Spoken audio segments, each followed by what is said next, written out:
Congreso de la República de nuestro país, donde se va a analizar la normativa para regular el fenómeno anómalo no identificado, es decir, reconocer la existencia de objetos no humanos en nuestro espacio. Extraordinario, esto es histórico, historia pura. Muchas gracias por acompañarnos, yo lo espero en la siguiente emisión de Tercer Milenio. Hasta entonces. Este programa de Tercer Milenio se presentó con el apoyo de Bio Maussan, el secreto de la vida.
Duda.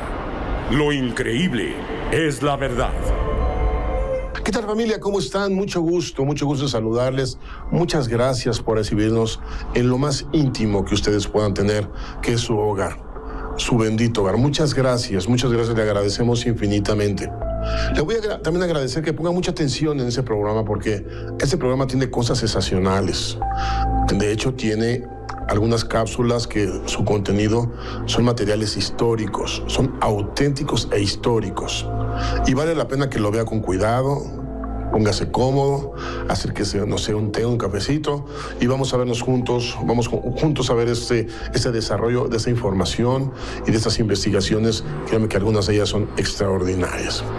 El primer caso se trata de dos eventos que se da, uno en el año de 1982 y otro en el año de 1931. Esto es, hay 31 años de diferencia. Algo pasó con el tiempo entre esos dos casos que los relacionaron. De momento, cuando sucedieron, no se habían percatado de esta relación, pero conforme fue pasando el tiempo y las evidencias se enlazaron. De hecho, le voy a pedir el favor que tenga cuidado en seguir paulatinamente los pasos de esta investigación para que usted lo vaya entendiendo y sobre todo tenga sentido el desenlace. Todo este evento se dio en el paralelo 50, donde está la Patagonia, precisamente allá en Argentina. Y bueno, pues déjeme decirle que las imágenes que va a ver son de archivo, le vuelvo a repetir. Por lo tanto, le recomiendo mucho que siga con atención esta investigación. Vea usted.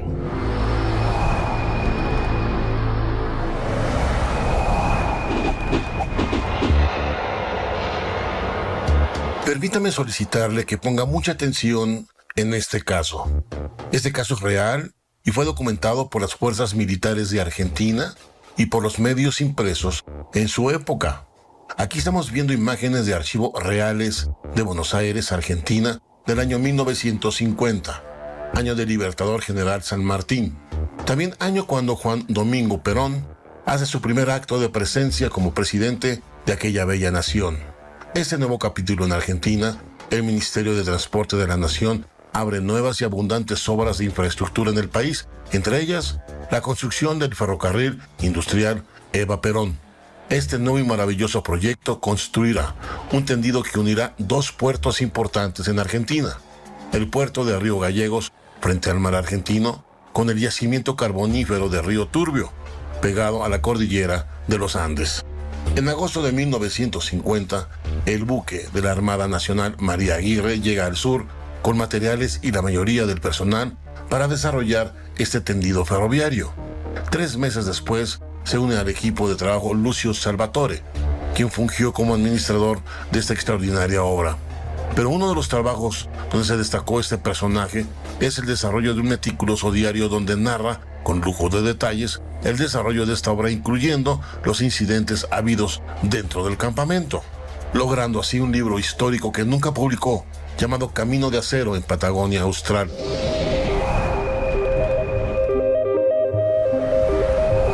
Cuando el desarrollo de la vía industrial Eva Perón llevaba precisamente 3 meses de desarrollo, conforme se iba abriendo brecha para evidentemente abrir el espacio y con esto de alguna forma ir poniendo los durmientes para continuar los rieles, se encontraron con algo extraordinario y además fuera del lugar, algo inaudito, fuera del lugar.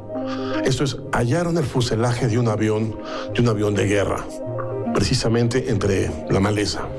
Eso obviamente no está en lo ordinario, así es que pues fueron tanto el responsable de todo este desarrollo de la vía y también los trabajadores, fueron precisamente a revisar de qué se trataba. Vieron el fuselaje, no estaba oxidado, no en tan mala condición, no se encontró ningún rastro del piloto, se pensó que posiblemente fue a algunas comunidades que sobrevivió, fue a algunas comunidades para recibir ayuda. Preguntaron en las comunidades, no sabían nada de ello, incluso no había nadie, ningún tipo de testigo que haya visto caer este avión, por lo tanto había mucho enigma. Ante esta situación se tomaron fotografías minuciosamente en donde incluso involucran no nada más el fuselaje, sino también la matrícula A551. Al no tener respuestas, entonces el responsable de la obra envió esto a su centro, a Argentina, Buenos Aires, y bueno, pues al recibirlo, al ver los directivos que no eran de su competencia, pues fue enviado esto inmediatamente a lo que es la Fuerza Aérea de la Marina Argentina. Cuando vieron de qué se trataba y que efectivamente se trataba de un avión de guerra, tomaron medidas inmediatas lo que es la fuerza militar. Esto es, armar una expedición de soldados altamente capacitados con tecnologías para ir a buscar precisamente a ese fuselaje. No pierda atención de los desarrollos. Vamos adelante.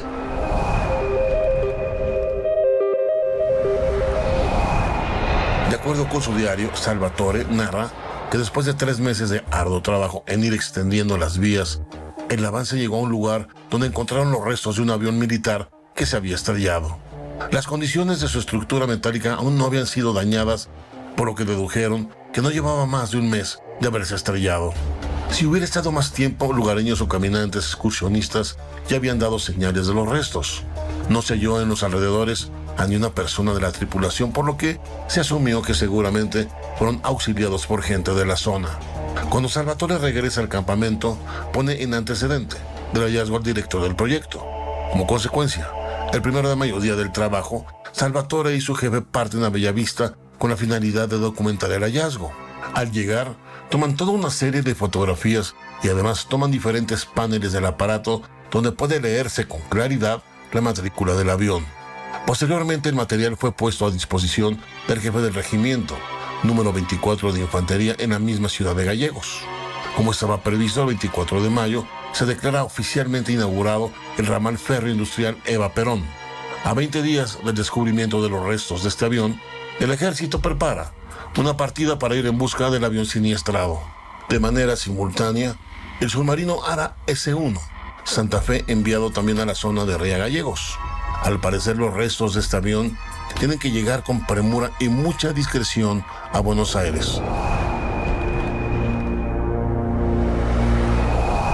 Cuando el señor Salvatore, responsable de esta obra rielera, pues mandó esta información, como yo le decía, a su central, la Marina de este país, de Argentina, pues envió una expedición. Esta expedición pues contaba con 30 soldados altamente capacitados para todo terreno y con vehículos también para todo terreno. Esto es, son gente o soldados o personal o militares que están adiestrados para ir precisamente a estas áreas y vivir en ellas para incursionar y hacer investigaciones al respecto, ya que ellos cuidan el resguardo de la seguridad nacional de Argentina. Sin embargo, conforme se fue desarrollando el evento, pasaron cosas muy interesantes. Ponga mucha atención, vamos a ellas.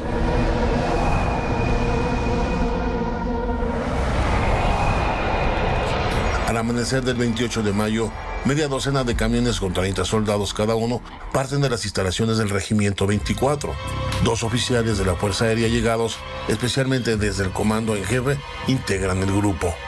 A las 11 de la mañana la brida llega al sitio del accidente. Contra todo pronóstico, las condiciones climáticas empeoran rápidamente, por lo que una vez organizado el personal, comienzan las tareas de desguace y carga. Los primeros copos de nieve se hacen sentir sobre la región de Bellavista. Mientras tanto y al mismo tiempo, en Río Gallegos y alrededor, la tormenta se intensifica y se manifiesta con copiosos aguaceros. Cuando la columna emprende el regreso, la nevada se intensifica de manera extraordinaria. Ante la intensidad de la tormenta se dificulta la comunicación entre la base y la caravana, siendo su última comunicación a las 13:52. La tormenta se intensifica y sorprende a la caravana, quien no tiene pertrechos y lo necesario para soportar en terreno abierto tal inclemencia. Ante el peligro que se cierne sobre los soldados, el ejército recurre al ferrocarril Eva Perón para ir en su auxilio. El objetivo es hallar al convoy antes del anochecer. Pero nadie sospechaba que nada saldría según lo previsto. Y esto porque, habiendo avanzado el ferrocarril unos kilómetros, sucede lo impensable. La intensa tormenta reblandece la cimentación del terraplén y el descarrilamiento es inevitable.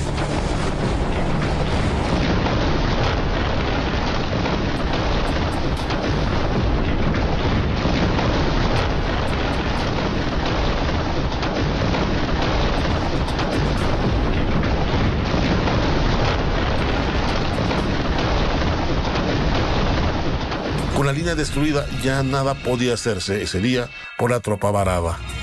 Desde la base central, intentan comunicarse con la tropa atrapada en la tormenta. Aunque los operadores lo intentan toda la noche, quizá por factores atmosféricos, solo se recibe ruido blanco e interferencia. Al amanecer del día siguiente, una patrulla parte en busca de la caravana. Aunque la tormenta ha menguado, aún no se ha podido restablecer la comunicación con los soldados. Ya a mitad del camino se empeora el estado del terreno. Con mucho esfuerzo, el equipo de rescate se acerca a la última posición informada por la misma caravana. A razón del mediodía llegan al lugar, pero para su sorpresa no encuentran ni siquiera los rastros de la caravana y ni huella alguna de cualquier soldado. Considerando que pudo haber un error en la ubicación dada por los soldados, los rescatistas peinan toda la región hasta donde le permitieron sus recursos. Ya caída la noche y sin novedades sobre la ubicación de los soldados varados, ahora ya eran considerados perdidos. Después de presentarse una tormenta inusual en el área, pues de una manera inexplicable, soldados junto con los camiones y sus tecnologías desaparecieron. Y también desapareció el fuselaje. Por lo tanto, empezó una búsqueda de veras enorme en Argentina para poder localizar a sus soldados, sin éxito. No había huella de ellos, huella ni del fuselaje, ni de los camiones, no había huella de nada. Realmente conmocionó a Argentina y al mundo, conmocionó a la milicia, realmente. ¿Dónde fueron? ¿Dónde están? ¿Cómo explicar esta desaparición? Vea usted los sucesos. Hay cosas muy interesantes que vienen enseguida.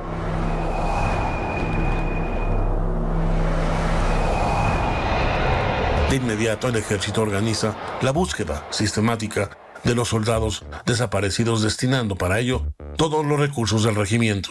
Todo se va transformando en una enorme preocupación y también en una enorme sorpresa, ya que transcurre una semana completa sin tener ni un solo resultado sobre la ubicación de los soldados. Cuando la información se vuelve pública, son muchos los voluntarios que se incorporan en la búsqueda de los soldados desaparecidos. Un bimotor Beech Brow de la Estación Aeronaval en Río Gallegos recibe autorización para realizar su invaluable apoyo. Durante un mes completo son barridos cientos de hectáreas aledañas al ferrocarril. Se consultó a jornaleros rurales y propietarios de ranchos y jornaleros, y ninguno de ellos fueron capaces de dar un solo dato de los soldados desaparecidos. Entre la desesperación y la tristeza de no tener un solo dato de los desaparecidos, el 30 de junio del año 1951 se suspende de manera oficial la búsqueda de la caravana militar perdida. Pero realmente, ¿qué fue lo que pasó con esta caravana? ¿Cómo es posible que 30 soldados perfectamente preparados para sobrevivir en condiciones tremendamente hostiles desaparecen sin dejar una sola huella? ¿Realmente tiene algo que ver el paralelo 50 Sur para generar esos sucesos tan extraordinarios? Pero lo que sí sabemos es que no es el único caso de desaparición extraordinaria en este paralelo.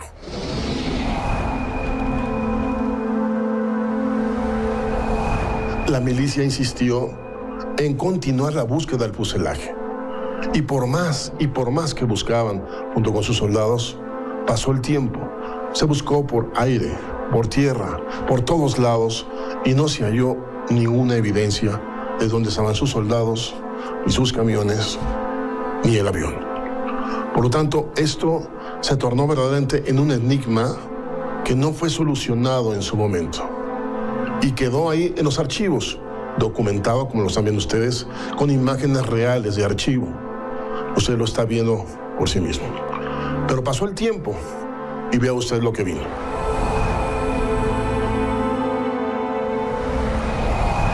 Otro caso es el que se conoce como Pucará. Y ponga mucha atención porque se relaciona con lo anterior. Para combatir eficazmente desde el aire los grupos guerrilleros que se ubican al norte del territorio argentino, encomienda a la base militar de aviones de Córdoba la fabricación de un avión bimotor turbohélice liviano y versátil. En septiembre del mismo año da inicio a la construcción de este prototipo. Se trata de una pequeña nave biplaza dotada con un gran poder de fuego. Sin embargo, no es tan veloz como para oponerse a un reactor de combate, pero sí tiene la suficiente versatilidad en el aire para enfrentarse a helicópteros, combatir a grupos de contrainsurgencia, pero esencialmente brindar un apoyo en el campo de batalla.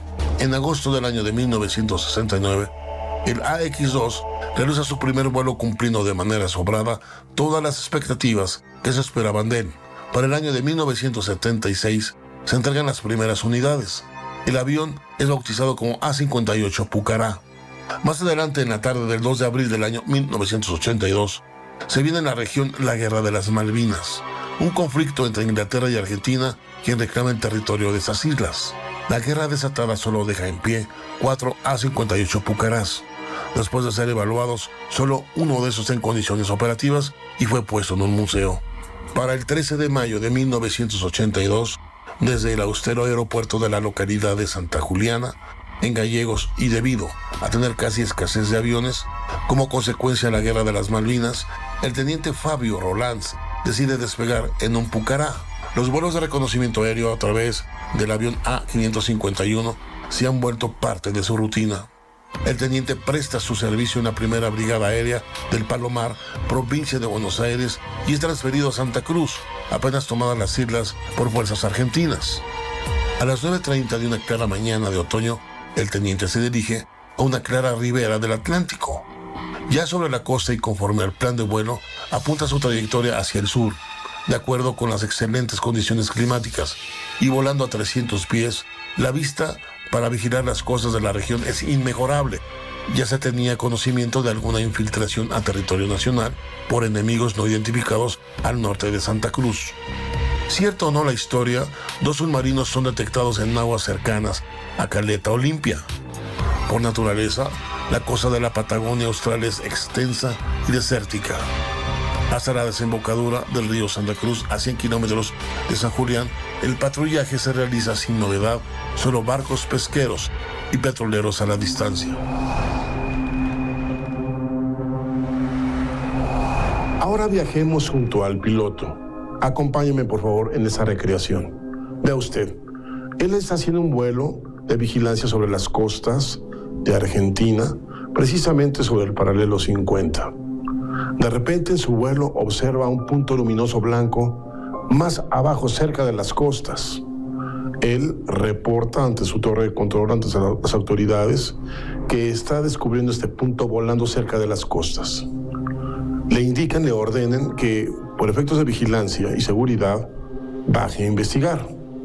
Él inicia un descenso, pero al mismo tiempo, la esfera luminosa blanca sube hacia él. Llega un momento en que ambos coinciden en la altura. Están a unos metros de la cabina del piloto. Él trata de describir lo que ve, está hablando con su torre de control, pero no puede describirlo. Dice que es algo extraordinario y que no puede describir la tecnología que tiene a su alcance a la vista. Está tratando de dar algún tipo de descripción cuando de momento en su trayectoria esfera y piloto desaparecen de los radares. Esto causó una alarma de inmediato. Se hizo una búsqueda exhaustiva de este avión por cielo, mar y tierra. Nunca fue hallado y fue realmente algo que conmocionó a Argentina y a todo el mundo, porque no había evidencia de ningún tipo de derribo. Recuerde usted que Argentina e Inglaterra han tenido sus problemas con las Malvinas, pero no hubo incidente tal. Por lo tanto, esta desaparición coincidía con algo, ¿qué cree usted?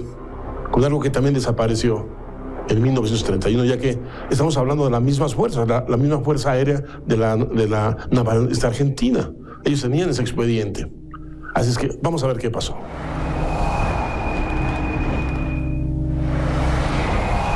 De pronto, algo alerta de sobremanera al teniente. Abajo, acercándose perpendicularmente al litoral, un minúsculo punto de luz vuela rasante sobre las olas. Consultando con los operadores aéreos, niegan detectarlo. Su reducido volumen y baja altitud lo hacen invisible a los radares móviles cercanos.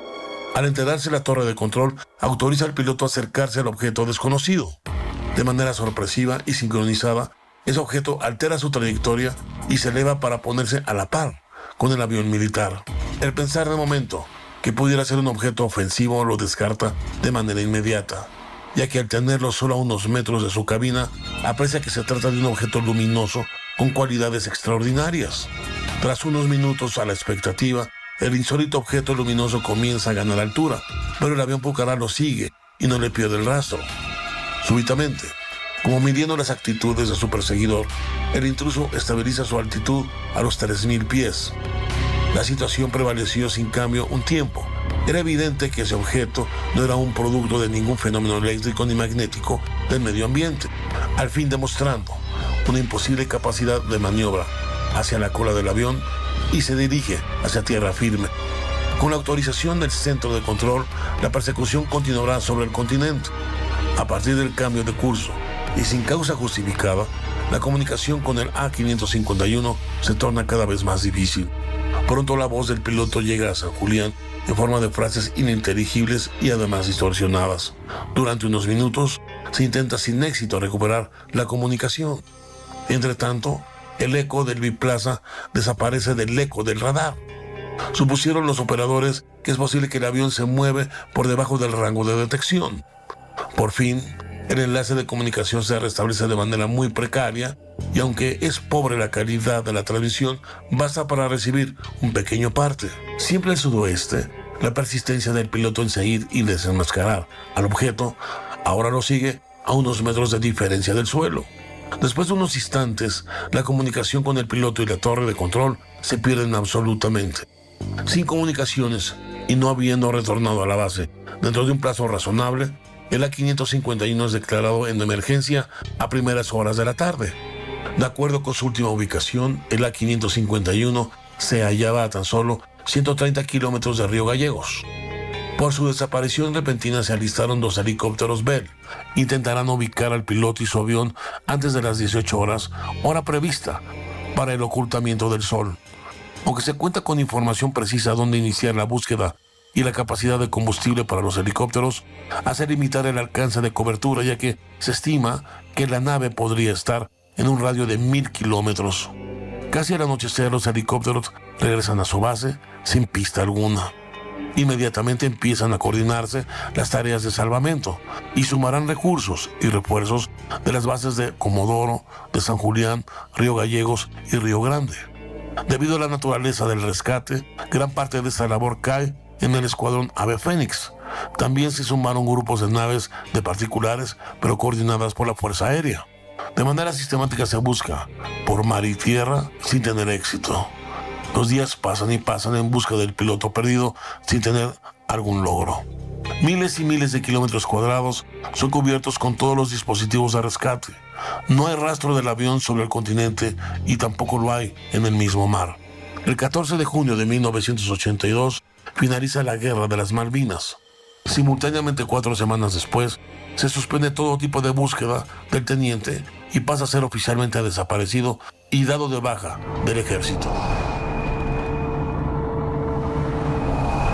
Cuando la milicia de Argentina, la naval de Argentina, detecta esta desaparición, tiempo después asocia con esa desaparición algo similar que pasó 31 años atrás.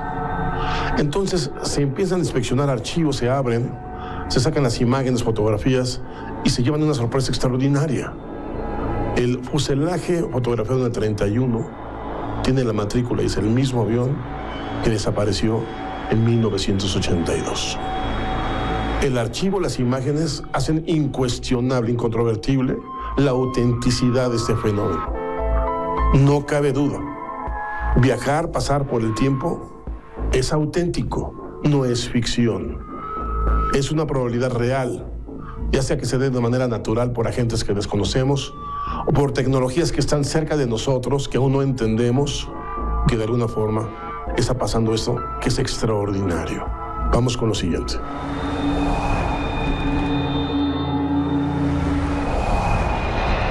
Pero ante este misterio, sumamos otro más. ¿Cómo es posible que en el año de 1951 se recupera partes del avión A551 cuando en su época no existía este tipo de avión? ¿Cómo puede existir lo que aún no se fabrica? ¿Será entonces que, al parecer, el avión, en el momento de estar siguiendo a este insólito objeto volador, se abrió de alguna manera una puerta dimensional y lo llevó 30 años atrás? Todas las imágenes que usted está viendo en esta cápsula son originales y sin cambio alguno se han exhibido sin alterar ni una de ellas.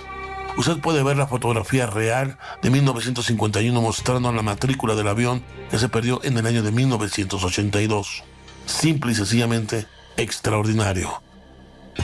Como siempre, usted tiene la mejor opinión.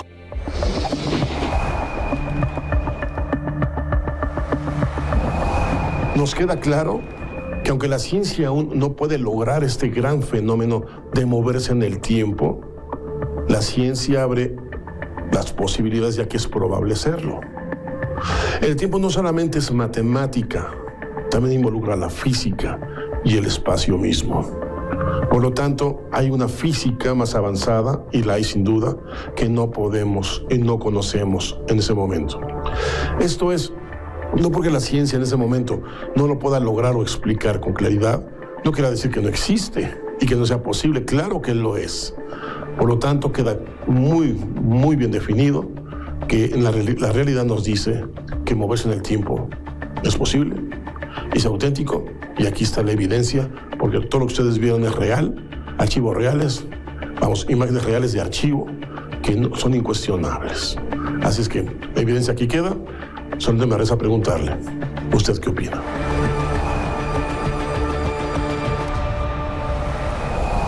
Le tengo buenas noticias.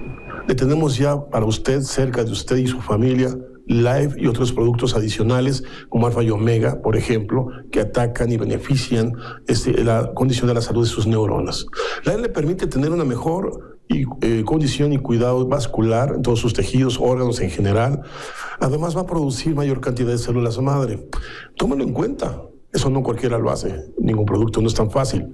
Está recomendado, o más bien está siguiendo las recomendaciones de 3 médicos premios Nobel de 98.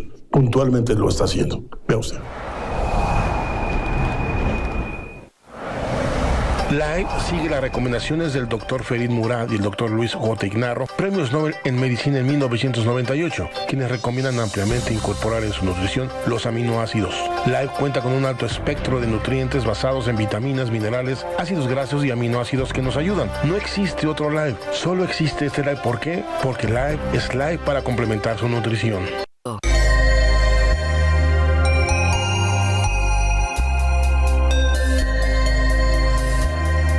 Live es la nueva generación de los suplementos alimenticios. Usted me ha pedido que le explique al aire qué es el producto Live. Live es ciencia hecha un producto por premios Nobel. Está constituido por 17 aminoácidos con 99% de pureza, vitaminas y minerales, 4 ácidos grasos y clorofila en gran cantidad. Entre los aminoácidos, la L-arginina, esta se convierte en un gas que es óxido nítrico. Al llegar al centro de sus huesos, produce células madre en abundancia un 20% más. Esto va a la sangre y eso aumenta la regeneración en todos los tejidos de su cuerpo. El óxido nítrico mejora su condición cardiovascular y microvascular porque abre todos los vasos sanguíneos micro. Buenas noticias para los diabéticos, buenas noticias a los que tienen problemas con el corazón, buenas noticias para los que tienen problemas en pulmones, por ejemplo, en los riñones y órganos adicionales. Pero también tiene clorofila. La clorofila permite bajarle la alcalinidad en su sangre y esto lo aleja del cáncer. Porque toda célula con poco oxígeno o un medio ácido se vuelve cancerígena en 48 horas, según el premio Nobel del 31. Por lo tanto, Life es el siguiente paso de los nutrientes alimenticios. Por eso es que le recomiendo. Haga de su alimento hoy su mejor medicina y no mañana su medicina, su mejor alimento.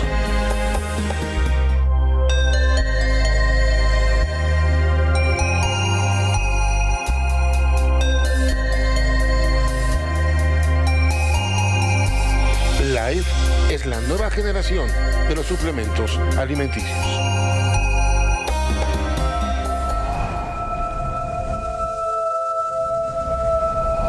¿Ha escuchado usted hablar del manifiesto 512?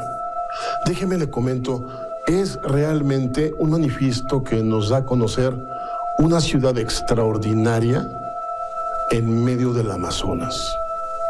Pero, ¿por qué digo una ciudad extraordinaria? Por su edificación, por su diseño, por los materiales, incluso por la escritura que hay por ahí. Hay evidencia de ello, pero lamentablemente se perdió y fue robada. Lo interesante es que esta gran ciudad, a pesar de que fue encontrada y fue noticia en todo el mundo en su momento, no se ha vuelto a encontrar. Le presento aquí la investigación.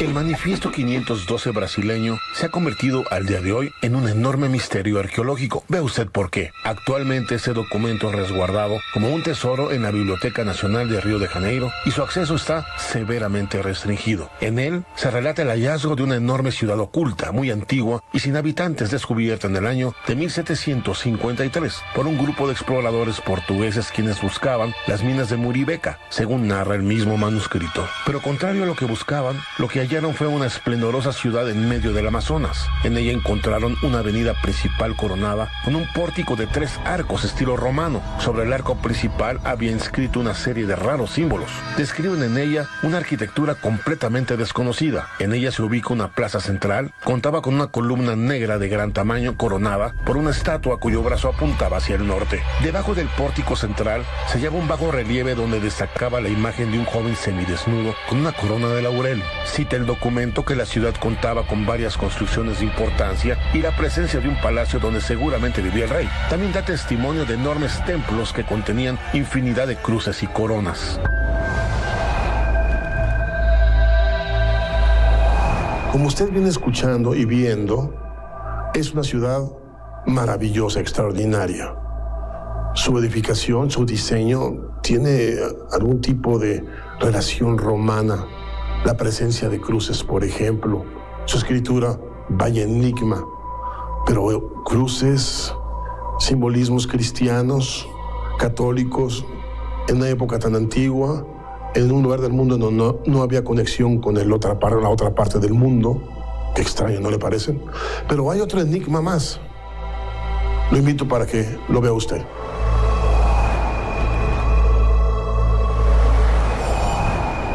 Pero el hallazgo más importante lo hizo João Antonio, único nombre que revela el manuscrito. Él halló una moneda de oro con 2 imágenes. Una cara era una persona arrodillada y la otra contenía un arco, una flecha y una corona. En total, hallaron 4 inscripciones a lo largo de la ciudad y 9 símbolos repartidos en pórticos y losas. Al parecer, los primeros análisis indican que esos símbolos guardan alguna relación con el alfabeto griego y con símbolos arábigos. Pero en América, en resumen, se encontraron con una ciudad que no guarda paralelo con las ciudades precolombinas y tiene ciertos rasgos con la cultura griega, romana o incluso fenicia, pero con una escritura desconocida. Una ciudad que quedó documentada plenamente, pero también quedó en el misterio porque nunca más ha sido encontrada hasta el día de hoy.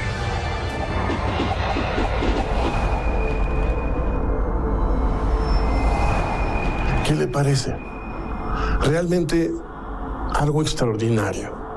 A pesar de ser una ciudad enigmática, única, otro enigma que se suma más es que a pesar de que hoy en día tenemos tecnologías casi de ciencia ficción para observar desde el cielo nuestro mundo y ver cualquier punto del planeta, incluyendo incluso fondos marinos, a pesar de ello, no encontramos la ciudad. No es realmente ficción. Tenemos muestras sacadas de esta ciudad y están en museos.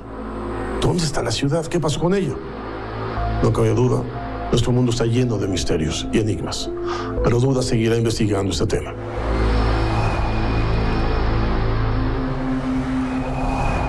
También le tengo otra buena noticia.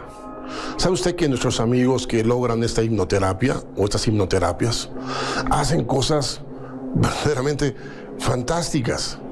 Lo que muchas veces la medicina misma, la sustancia que se da, no logra en el organismo por evidentes razones, pues aquella hipnoterapia llega a lo más profundo del ser y con ciertas repeticiones, con un procedimiento metódico y en cortas terapias, se va logrando lo que nada y nadie podría lograr: su rehabilitación. Déjeme decirle que podría cambiar en tantas cosas su vida que valdría la pena que se acerque y tome esta ayuda. Ponga mucha atención en la información que va a aparecer y si se le hace muy rápido, tome fotos para que guarde la información en los teléfonos y se comunique.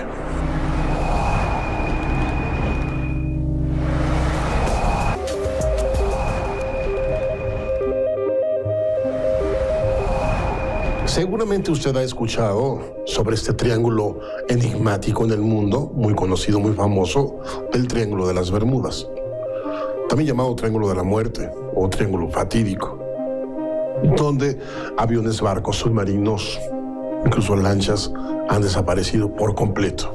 Algunos se han encontrado en el fondo del mar, pero otros muchos no. La mayoría no han sido encontrados, ningún tipo de vestigio. Sin embargo, de repente, en el Atlántico apareció, navegando graciosamente, un enorme barco que llevaba perdido nada más 90 años. ¿Qué le parece? 90 años que seguramente fue dirigido por las corrientes porque no había quien lo manejara, estaba vacío este barco. Llegó en condiciones precarias a las costas de Cuba y cuando llegó, vaya expectación. Quiere ver este caso, es asombroso, es extraordinario. Vea usted.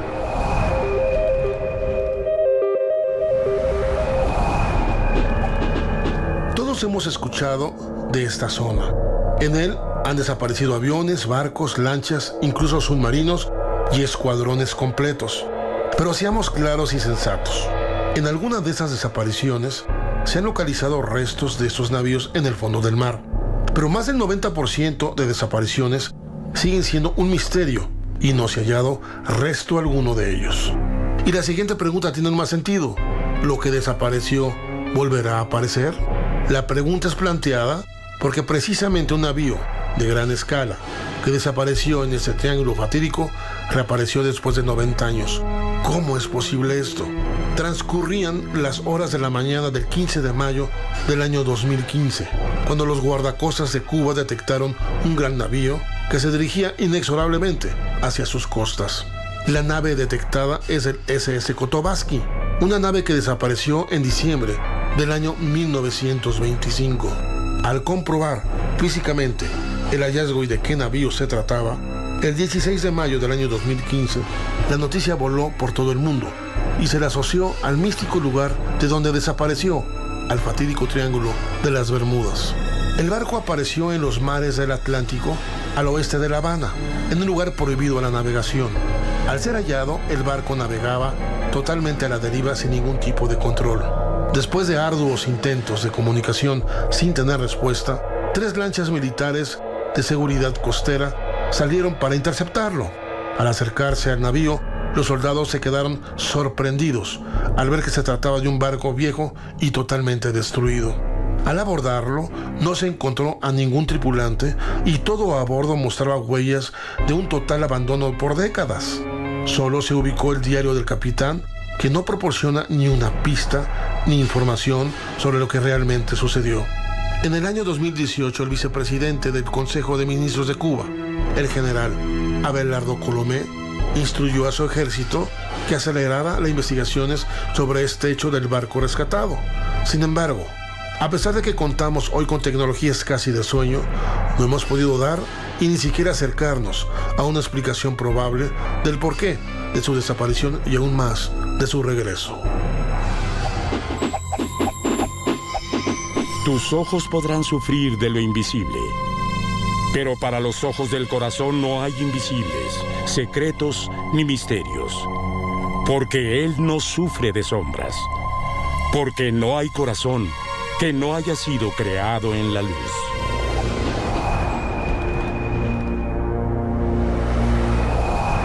Como puede ver, el tiempo otra vez nos hace de las suyas. En esta ocasión, el barco desaparece hace 90 años y aparece en las costas de Cuba. ¿Dónde pasó ese tiempo? ¿Cómo es posible que ni un barco, hoy en día que los océanos están infestados de transatlánticos y de barcos, aviones militares, submarinos, no haya sido detectado? Imposible. Esto es, se piensa que ese barco desapareció por alguna forma y de alguna manera, de la misma forma extraña, volvió a aparecer. Tenemos que considerar que existen fenómenos que alteran el tiempo y debemos aceptarlo, aunque aún no lo comprendemos de todo, no lo podemos comprobar, pero las evidencias nos dejan mudos.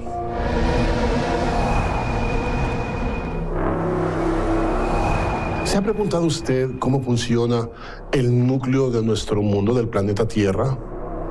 La geofísica hoy en día sabe que se compone en dos partes, una esfera que es en el centro y otra que la envuelve.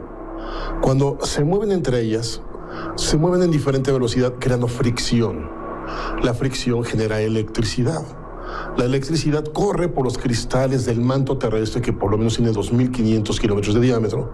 A través de esos cristales, que esos son conductores, pues camina la corriente eléctrica y por inducción, cualquier corriente por inducción genera magnetismo. La suma de esos magnetismos alrededor del planeta, de toda la esfera del planeta, va generando los campos necesarios y suficientes para formar lo que hoy conocemos como lo que es nuestro campo electromagnético. De acuerdo a la geofísica, nuestro núcleo terrestre funciona como un dínamo que le llaman alfa al cuadrado. Y este tipo de dínamo especial genera el campo que usted y yo conocemos y que este campo, al envolver nuestro mundo en varias capas, nos protege de la radiación que viene del Sol, pero la radiación que nos daña, o sea, la radiación que es mortal para nosotros. Esto es radiaciones que podrían matar la vida. Nuestro campo funciona como un paraguas magnético que detiene lo malo y solamente permite dejar lo bueno para que la vida sea cuidada y tenga los medios correctos para que pueda disfrutar de un mundo como el que tenemos. Pero hay algo más que tenemos que ver sobre esto. Si usted me permite, vamos a iniciar el estudio. Acompáñeme, por favor.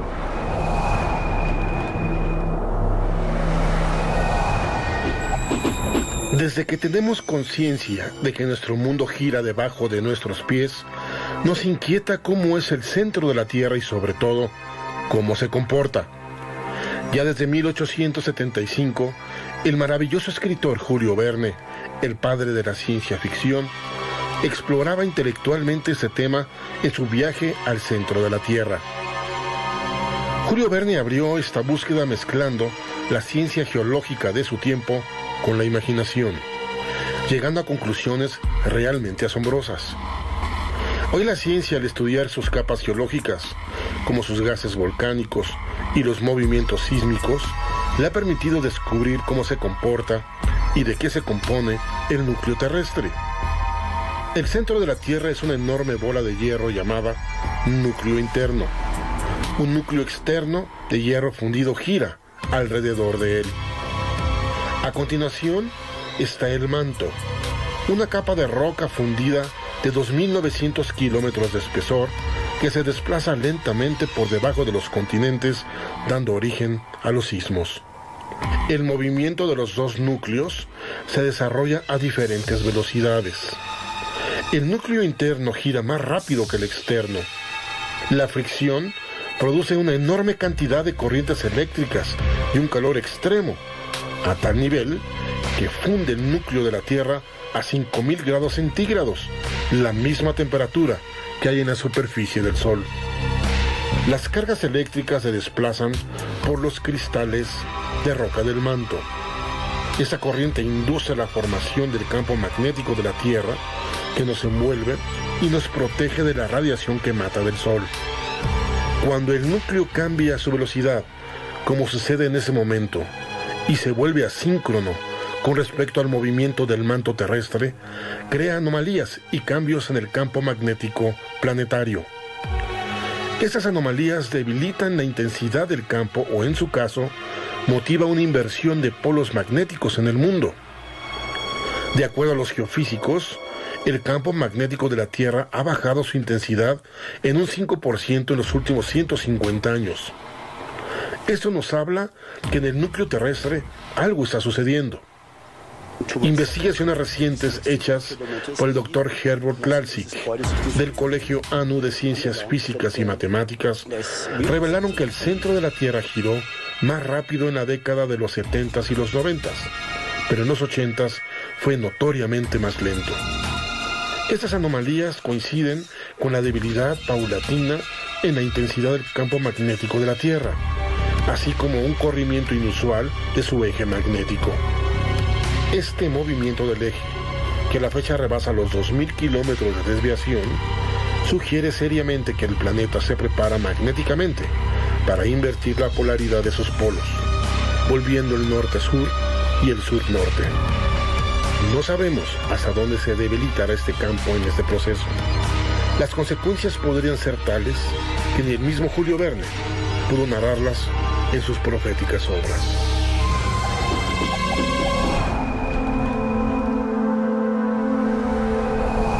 Es maravilloso ver cómo los sistemas naturales de nuestro mundo crean lo necesario para interactuar con el astro rey que nos da lugar, luz, calor, energía, para poder encender y tener activos los sistemas. Nuestro planeta, nuestra madre tierra, es la que gesta la vida en nuestro mundo, pero también es la matriz de ella. Por eso madre, mater, es matriz. Y esta nos permite crear en esta matriz todas las formas de vida que podemos tener y contar con ellas en este mundo. Nuestra madre tierra cuida de ellas, les da a todos lo necesario. Por eso, familia, usted que me escucha, ponga atención. Así como usted no permite ni que el más mínimo pétalo de una rosa toque a su madre, nosotros como hijos precisamente de nuestra madre tierra tenemos que cuidarla igual. No ofenderla, no tocarla, no dañarla y no permitir que la dañen. Es nuestra madre, es nuestra matriz original que nos da abrigo, lugar en un mundo que es vivo, porque nada nace vivo de algo muerto. Entonces la madre tierra es viva, que tiene un sistema de movimiento y vida que sí cumple ciclos que no podemos ver en su totalidad, pero son auténticos porque aquí nos tiene vivos y estables. Cuidemos lo que tenemos, porque nadie sabe lo que tiene hasta que lo ve perdido, y sería muy triste que llegáramos a ese punto.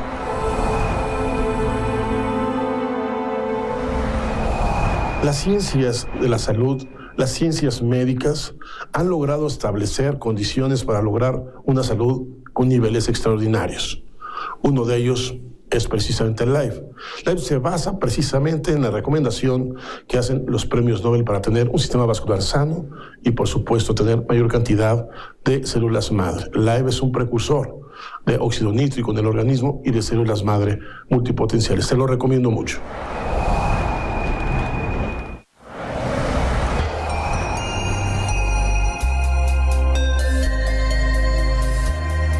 LIFE es la nueva generación de los suplementos alimenticios. Usted me ha pedido a través de las redes que hable un poquito sobre la hipertensión y con mucho gusto. La hipertensión es un mal muy generalizado en la sociedad, en el mundo en sí. La hipertensión se forma por varios factores. Le voy a hablar de uno de ellos. Por ejemplo, el exceso de glucosa endulza la sangre, baja su salinidad y esto irrita las membranas celulares de todo el organismo. Esto implica que las membranas se inflamen y estas se aprietan, las células se aprietan entre ellas, cerrando los orificios que normalmente hay entre ellas, que es lo que forman los vasos sanguíneos micro y por donde pasa el sistema microvascular toda su circulación. Cuando eso sucede, entonces el corazón las detecta a través de enzimas y recibe un orden del cerebro que bombee más fuerte. Al bombear más fuerte es cuando aparece la hipertensión. Un mal silencioso que mata. Tenga usted cuidado. El médico detecta o usted lo detecta y el médico se la controla y perfecto, usted está haciendo muy bien, pero corrigió la hipertensión, pero no el problema microvascular, ese continúa. Y seguimos con el problema de no una correcta irrigación sanguínea microvascular. Hay que reabrirla.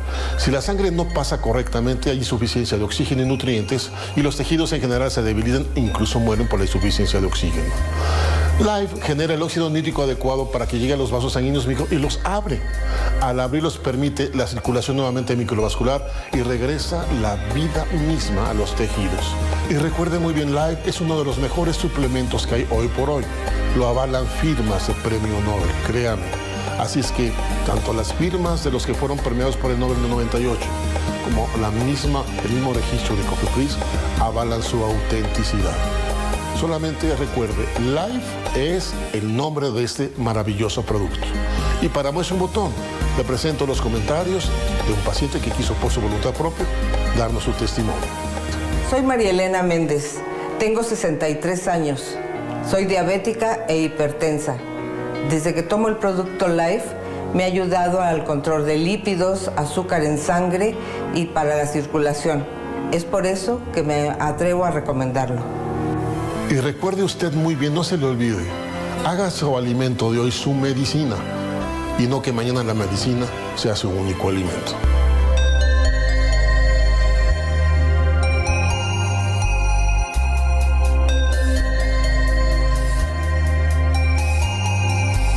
LIFE es la nueva generación de los suplementos alimenticios. Continuamos.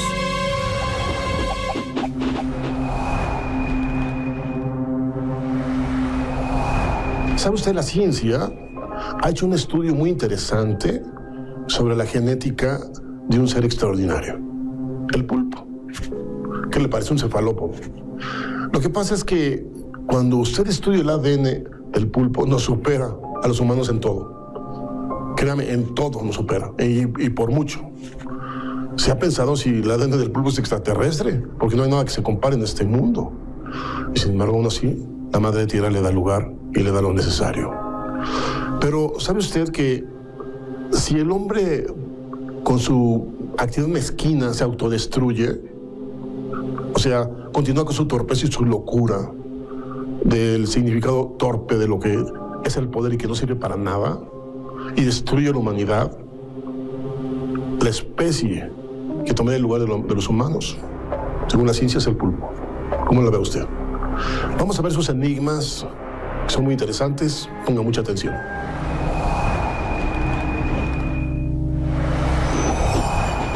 Tras secuenciar el genoma de los pulpos, biólogos del Instituto de Neurobiología de la Universidad de Chicago han concluido que no pueden ser comparados con ningún otro animal del planeta. De hecho, se han aventurado a decir que el ADN del pulpo podría ser de otro mundo. Según los resultados de la primera secuenciación del genoma de este animal, publicada ya en la revista Nature. De acuerdo al Dr. Clifton Razdale, responsable de este estudio, revela que los pulpos tienen un genoma cuya complejidad no tiene precedente en el reino animal. Se determinó que los cefalópodos cuentan con más de 33,000 genes codificadores de proteínas, un número mucho mayor que los presentes en el mismo ser humano.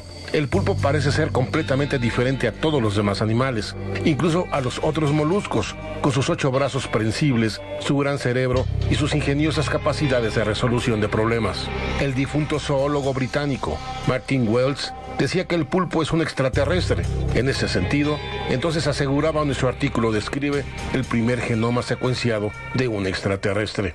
De acuerdo a la doctora Carrie Albertine, del Departamento de Biología de Organismos, el pulpo cuenta con 2.700 millones de pares de bases en su genoma, con numerosos tramos largos de secuencias repetidas, donde se han identificado más de 33,000 genes codificadores de proteínas, colocando al genoma del pulpo ligeramente más pequeño en tamaño, pero con más genes que un genoma humano. Uno de los hallazgos más notables fue el de las protocaderinas, una familia de genes que regulan el desarrollo neuronal y las interacciones de corto alcance entre las neuronas. El genoma del pulpo contiene 168 genes de protocaderina, 10 veces más que otros invertebrados y más del doble que los mamíferos, incluyéndonos. La misma doctora Janet Boyd asegura que la combinación cerebro y genética del pulpo es tan compleja y también muy misteriosa como la del ser humano. Su inteligencia comprobada lo hace sin duda la especie que pudiera suceder al humano, si es que nuestra especie llegara algún día a autodestruirse. Increíble, ¿no lo cree?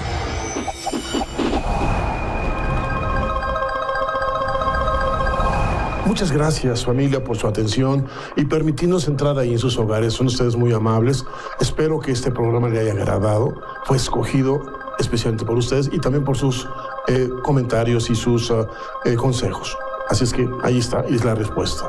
Recuerde que los productos que tenemos aquí son para su bien, su bienestar, para llevar salud a sus familias, a sus seres queridos, y además nos permiten estar aquí enfrente de las cámaras para llevarle más información y más cápsulas de las que aquí le presentamos y que ustedes nos solicitan, nos recomiendan. Recuerde que aquí en Duda nunca decimos adiós, sino hasta siempre. Duda. Lo increíble es la verdad. Llegó Cool, la